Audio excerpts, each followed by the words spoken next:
dos druidas.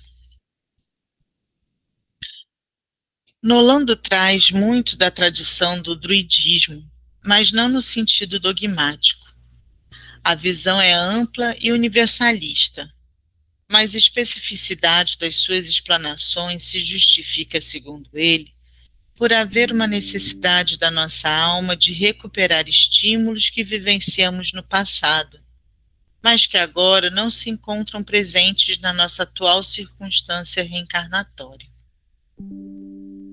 Parece. Só rapidinho, o cuidado que ele tem de colocar a coisa como universalista, né? Tirando essa coisa do sectarismo, né, que muitas pessoas têm. Se eu sou católico, eu só posso ver o que o padre fala. Se eu sou espírita, eu só posso ler livro espírita. Se eu sou budista, eu só posso ler coisa budista. Então, ele fala de um tema que, embora tenha tudo a ver com a espiritualidade, mas não faz parte do espiritismo, como a gente conhece, nem do movimento, e os mais ortodoxos até criticariam ele veementemente. Mas ele coloca essa coisa da amplitude daquela célebre, né? Você está atento a tudo ao seu redor, pegar as situações, os aprendizados de todas as formas como ele se apresenta. E ele tem esse cuidado de... Ele nem começou o livro ainda, ele ainda está explicando para a gente quem é o Nolando, e ele já tem essa preocupação de colocar a forma universalista, para que ninguém ache que isso aqui é uma introdução ao druismo, a formar ninguém em druida, e uma coisa à parte. É simplesmente parte do todo. Obrigada, Silvio.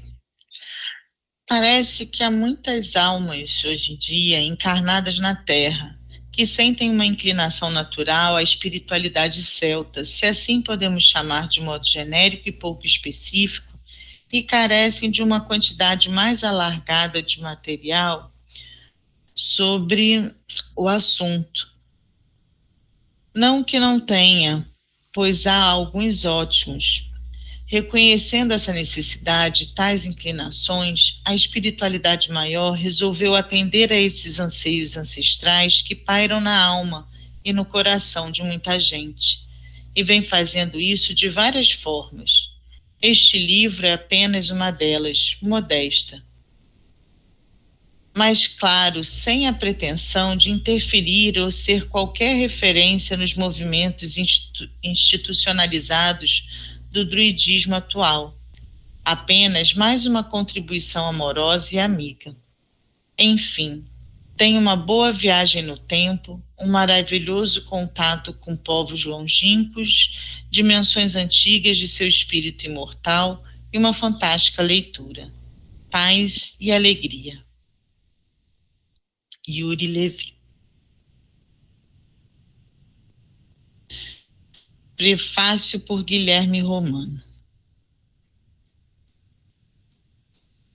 Salvem os deuses de outrora e de agora, vivos e expressos em lampejos de eternidade em tudo o que a Mãe Divina nos concede.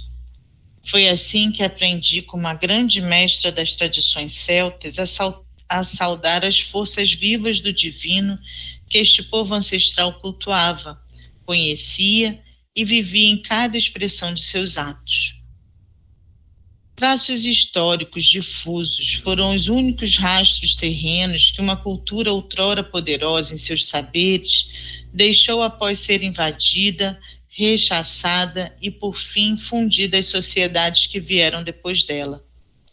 É muito complicado, mesmo para um historiador profissional, encontrar evidências concretas acerca da história e religião dos celtas, pois além dos múltiplos séculos que nos separam dos tempos em que sua cultura reinou nos territórios que hoje conhecemos como parte da Espanha, França, Reino Unido, Escócia e Irlanda, entre outros, essas nações jamais deixaram registros escritos acerca de seus próprios costumes. Sua religião era a natureza viva e a arte de bem viver expressa na comunhão com essa natureza.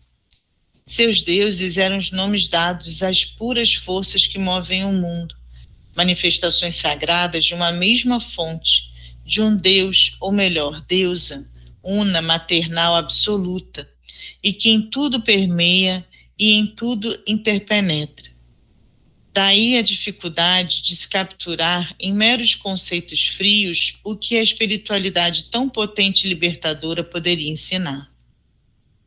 Se acrescentarmos a virulência e crueldade dos homens vorazes que viam nos costumes e práticas celtas nada mais do que uma bruxaria primitiva, lutando arduamente para varrer da história qualquer lembrança dos velhos deuses, fica fácil entender o porquê alguns dizem que é impossível ter qualquer ideia de qual era a verdadeira prática espiritual dos antigos druidas, e o porquê de tanta fantasia ter sido criada em torno de suas imagens e memórias.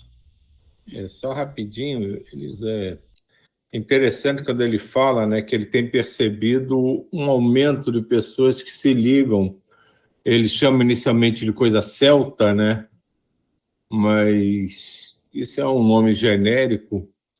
E hoje em dia você vê cada vez mais as pessoas se ligando à natureza, preocupações ecológicas, preocupação com o meio ambiente, com a terra como um todo, um movimento que busca levar a compreensão da humanidade, que ela também é parte da natureza, ela não é um ser à parte da natureza, que a natureza não é um quadro para contemplação em um museu, que todos fazemos parte, que isso é um movimento único, é o sentido e a forma de vida da Terra. E tudo isso se mistura e acho que é essa redescoberta da volta, as pessoas começarem a se sentir como elementos da natureza, né? Porque você fala em elementos da natureza, o nego pensa logo em gnomo, em fada, em elementais, em devas, mas se esquece de que o ser humano é um elemento da natureza. Todos nós somos elementos da natureza. Tudo ao nosso redor é elemento da natureza. E acho que esse processo vem junto com o amadurecimento da própria Terra, que a gente vai redescobrindo isso como tantas outras coisas que a gente esqueceu. E para quem pegar, como ele fala, tem outros livros falando da cultura celta, eles eram pura natureza. A forma deles viverem, de se relacionarem uns com os outros, com o universo, com a religiosidade, tudo envolvia a natureza.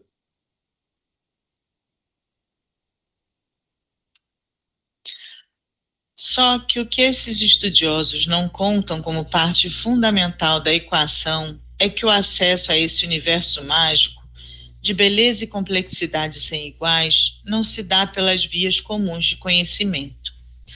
A cultura dos celtas é baseada na veneração à própria divindade manifesta em cada partícula da natureza.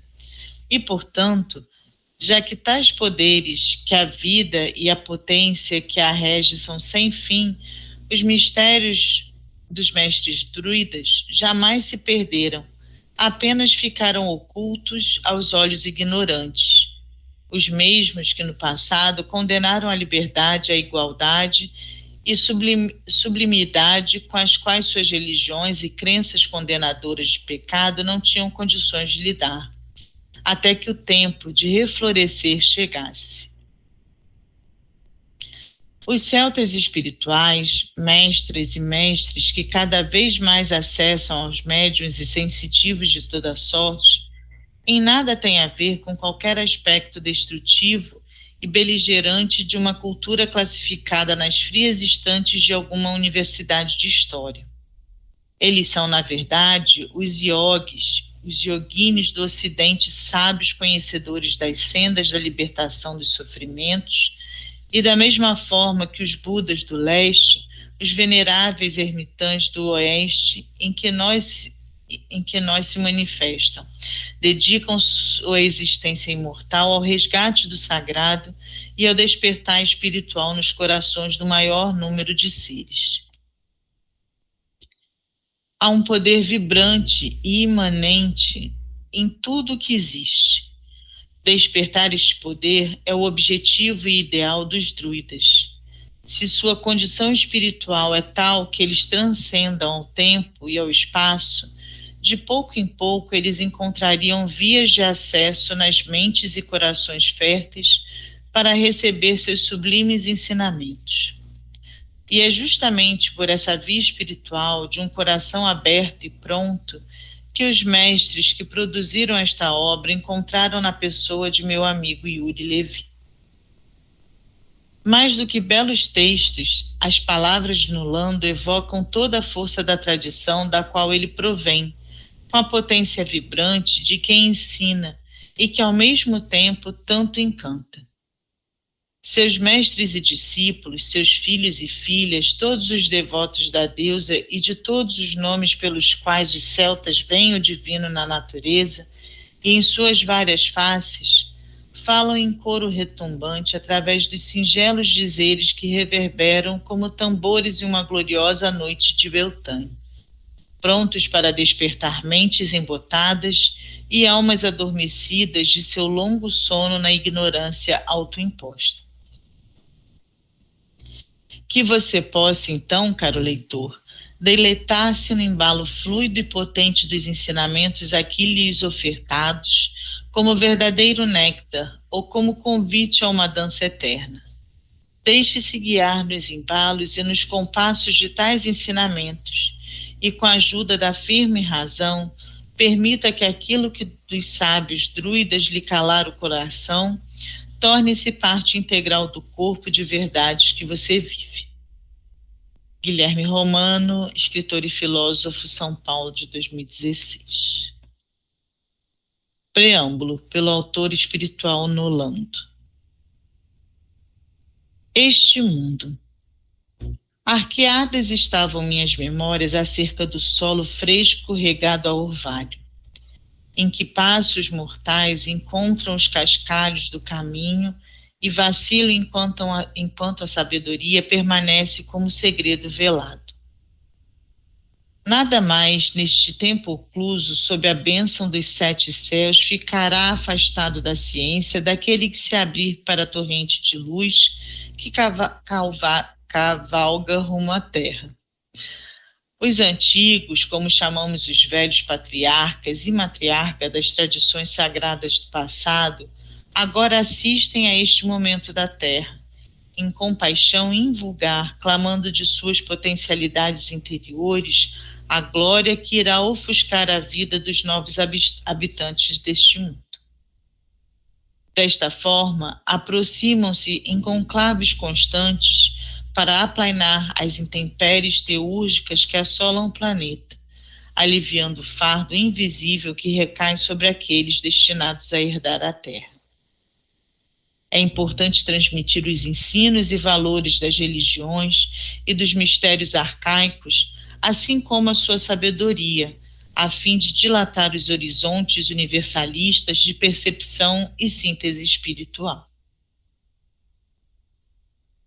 Muito disso já vem sendo realizado por meio de assomo involuntário que mobiliza inúmeras almas a procurarem a abadia de seus velhos costumes, perdidos nos sopros do tempo, sob o influxo de intuições e predisposições metafísicas.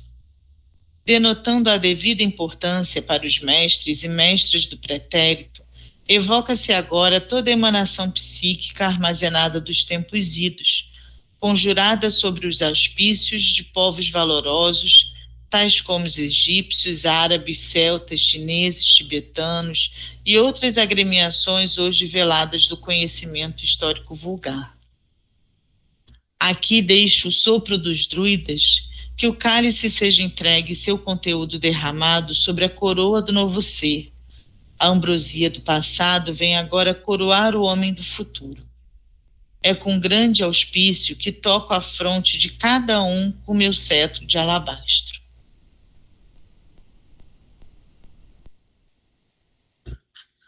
Absolva-te nesta imagem que passarei a ti, a fim de que cries a atmosfera psíquica adequada com o arquétipo ancestral com o qual agora trabalho para a tua imersão nas páginas que se seguem. Da cerração pungente na floresta, cinzelada pelos afagos da luz pardo-dourada, como um tecido luminoso de fosco aveludado, envolvem-te cura, encanto e mistério, onde um silêncio substancioso de gerações dança com irromper de plumas e revoadas. Uma forma leitosa de luz começa sutilmente a se condensar, bruxuleando-se em meio à cerração. Emaranhando-se em forma corpórea a partir do fluxo ininterrupto da fonte universal, onde aquela consciência se abriga, as linhas alvas vão se formando para condensar ali a tutoria da alma. De cajado que se estiola a partir de um facho etéreo e denso manto de tons amorfos com imantação de luz prata, como leite lunar, os átomos dantes dispersos agora vibram compondo a forma de um velho senhor de barbas brancas e a feição de carregar a sabedoria do mundo. Meio sagaz, meio austero, com alegria elegante que se esquiva em expressão de seriedade, e sobriamente amor. Um amor de eras, um amor cálido de eons. É o arquétipo do mago, a incorporação da sabedoria ativa, o alquimista da vida, o sábio antigo. Deixa eu voltar porque tinha uma nota aqui. Ah, tá.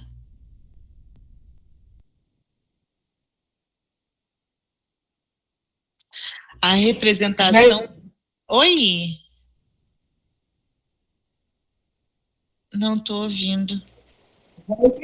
Oi. Vou falar um pouquinho. Tem muita informação, muito denso. Tem informação, muito denso. Vamos falar um pouquinho, viagem. Para mim, tá muito... Tem muita coisa. E vocês, se a gente puder conversar um pouco. E aí, pessoal, digam.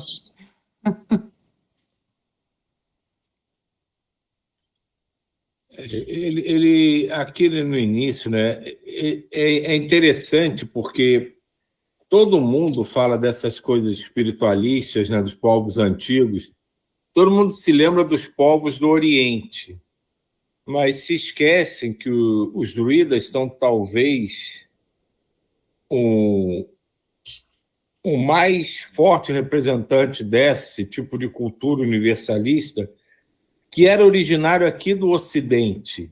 Eles são, em sua maioria, né, originários da Escócia, né, que, segundo se conhece, né, pela história, é o berço, né, dos druidas. E é interessante que apenas essa comunidade se desenvolveu aqui no Ocidente, como a mentalidade se modificou, né, e se desvirtuou. Que no Oriente você acha várias, a gente pode chamar, né, linhagens, né, de pensamento que, na verdade, dizem a mesma coisa, mas com suas características particulares por localização, por cultura.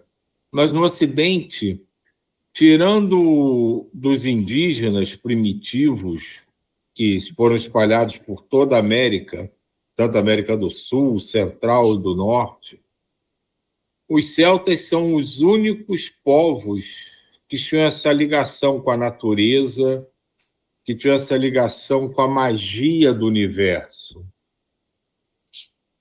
E isso se perdeu justamente porque o homem do Ocidente começou a se desenvolver buscando um prazer e um objetivo voltado para as necessidades da Terra, e se esqueceu da natureza, passou a olhar a natureza só como um meio de fornecer suprimentos para a sua ganância, se esqueceu da espiritualidade, porque o aqui e agora passou a ser mais importante, e tantas e tantas outras coisas foram sendo esquecidas. E ele começa, né, nessa declaração, né, ele formando esse arquétipo, como ele chama, nos preparando a mente, né, para a gente começar a se ligar, alguns com mais facilidade, outros com mais dificuldade, a um arquétipo que faz parte certamente de todos nós. Que essa ligação, não necessariamente querendo dizer que já fomos druidas, mas com o que eles representam, com o que eles acreditam, com o que eles buscavam, isso já faz parte de nós. Como tantas e tantas outras coisas estão adormecidas no nosso conhecimento, mas que estão ali latentes, tudo isso que ele vai descrever a partir desse momento, no decorrer do livro, já foi ativamente presente em alguma existência nossa, que pelas necessidades e envolvimentos do mundo onde a gente vive, a gente foi esquecendo e dando prioridade a outras coisas.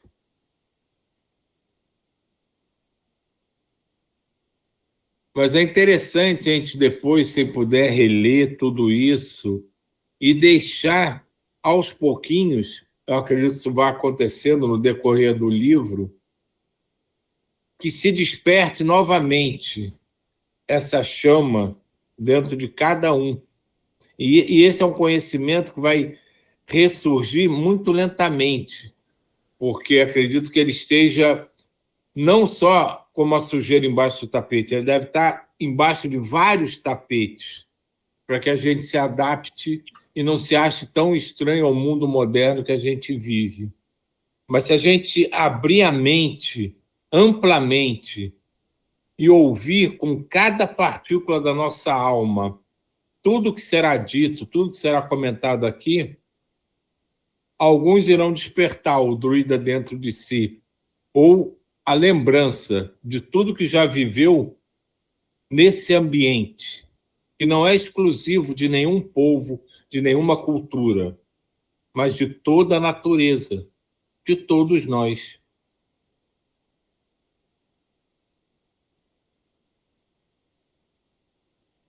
Obrigada, Silvio.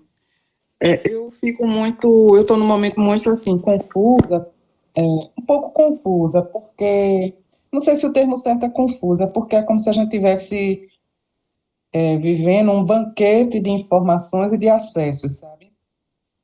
De acessos a diversas fontes de espiritualidade, cada uma com sua riqueza, mas, até falando com Cibele essa semana, eu estou um pouco incomodada com a monetização também, né? De muitas frentes espiritualistas. E é isso. Aí lembro e penso, na verdade, na riqueza desse grupo aqui, né? Porque entendo que as pessoas precisam ter seus rendimentos, tudo, mas quando existe essa dedicação muito focada em algumas crenças religiosas ou linhas espiritualistas, aí parece que o caldo começa a entornar um pouco, sabe? E é o que a gente está vivendo, assim, muitas fontes religiosas, muitas linhas religiosas com boletos, outras com uma condição mais sutil, né, de cobrar por alguns serviços. E aí eu vejo essa riqueza desse processo aqui, né? E penso também nas grandes referências que a gente tem, como Chico Xavier, né? Que fazia a coisa acontecer sem ter essa conexão. Eu não sei se eu estou fora do contexto aí desse texto, mas é uma coisa que tem me feito pensar um bocado. André, não acho que você esteja fora de contexto, nem desse, nem de nenhum texto que a gente lê atualmente, eu já tenha lido, não. Isso que você expõe é uma realidade que te incomoda, como incomoda a mim, muita gente. Tem gente que defende, né? Ah, o fulano, sei lá, dá um exemplo qualquer aí, conhece muito determinado assunto. Então, ele vai dar curso. Então, ele ganha dinheiro com aquilo. Não, mas aquilo é o trabalho dele. Tá, mas não deveria ser. Se ele adquiriu um conhecimento que está ligado a emanações da espiritualidade, a essa universalidade, sabe, não é questão de julgar pura e simplesmente, mas será que seria o melhor caminho ele cobrar, ele fazer a vida dele financeira em cima disso? Alguns acham que não tem problema, outros criticam. Sim, eu não combato ninguém, mas no meu íntimo eu acho assim muito esquisito, porque se você tem uma oportunidade de ajudar alguém, de transmitir seu conhecimento, que faça isso e engrandeça todo mundo ao seu redor. Mas transformar aquilo no seu ganha-pão, eu sinceramente acho meio esquisito. Não critico nenhum deles, na internet está cheio, no próprio movimento espírita está lotado de gente que faz isso, nas outras formas de encarar a espiritualidade sem ser dentro do movimento espírita também tem várias gentes, pessoas que fazem isso e fazem a sua vida profissional e financeira em cima disso. É questão de opção de cada um, mas isso também me incomoda muito. Aqui a gente faz os nossos encontros, fala, coloca na internet. Quem quiser ver, vê. Quem não quiser, não vê. Mas a gente nunca teve preocupação financeira com isso. Eu posto um monte de coisa na internet, mas nunca me preocupei com a tal da monetização, que é o que move todas essas plataformas que existem de mídia na internet, é a tal da monetização. E as pessoas trocam, né, de orientação do que estão fazendo de acordo com a monetização que eles vão ter, o que eles estão ganhando, o que estão perdendo.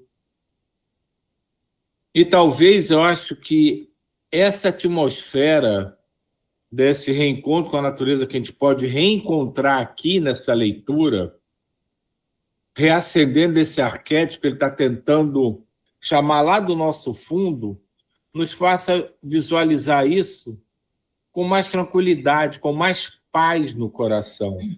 Talvez isso deixe nos incomodar, que a gente entenda que seja um processo individual de cada um, mas que não nos atinge, que a gente não tem essa necessidade, que o nosso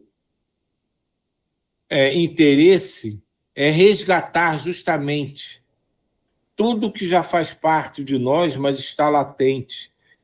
E reavivar esse reencontro, que tem sido, pelo menos para mim, cada vez mais intenso, com a natureza, com a vida, digamos assim, na sua essência mais pura, verdadeira e amorosa, em que nada te cobra, mas tudo te doa.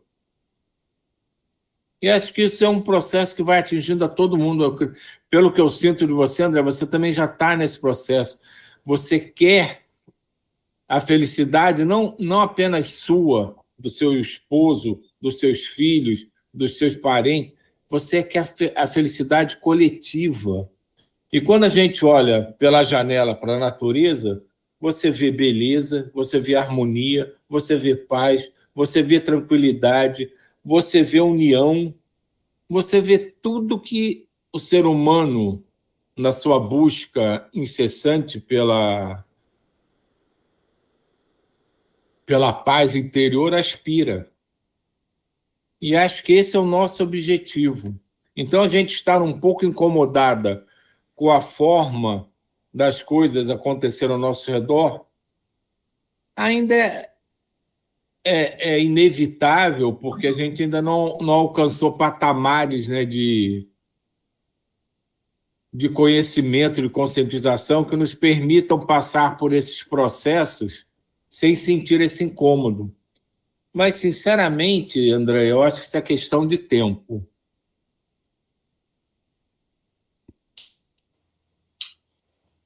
Vamos ver, né? Mas o que eu penso, sinto, é que temos aqui esse grupo constituído e a gente tem um ao outro, né?